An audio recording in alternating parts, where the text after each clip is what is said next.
Om Sairam public, स्वागत आहे तुमचं आपल्या मिनी व्लॉगमध्ये। तर आज होता आपला वाढदिवस, तर आपण सकाळी सकाळी निघालो होतो दर्शनासाठी। दर्शन वगैरे करून घेतलं। तेवढं झाले आपल्या गावचे लाडके सरपंच साहेब, त्यांनी तर काय शाल वगैरे टाकून आपल्या बड्डेच्या शुभेच्छा दिल्या। तर पब्लिक, आपल्या शिवादादाचा पण बड्डे होता बरं का आज। सरपंच साहेबांनी दोघांना पण वाढदिवसाच्या शुभेच्छा दिल्या। तसेच आपल्या गावातल्या सर्व वरिष्ठ व्यक्तींनी आम्हा दोघांनाही शुभेच्छा दिल्या।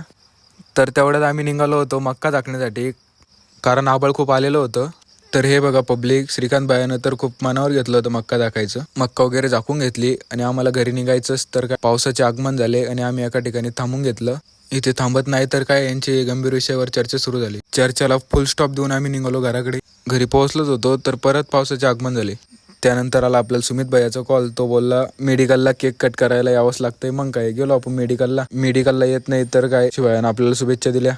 ऋषीबाईच्या शुभेच्छा वगैरे घेतल्या आणि सर्वांना व्लॉगमध्ये घेऊन घेतलं। त्यानंतर केक वगैरे कट करून घेतला। और अभी तो रुको, क्लाइमैक्स अभी बाकी है।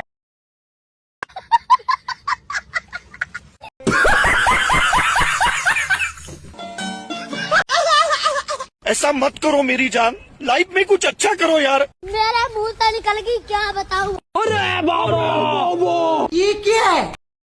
खोपड़ी तोड़ साले का। क्यों हिला डाला ना। ये बाबूराव का स्टाईल आहे। तर आजच्यासाठी एवढंच, भेटू आपण नेक्स्ट व्लॉगमध्ये। आणि बड्डे कसा झाला हे कमेंटमध्ये नक्की सांगा।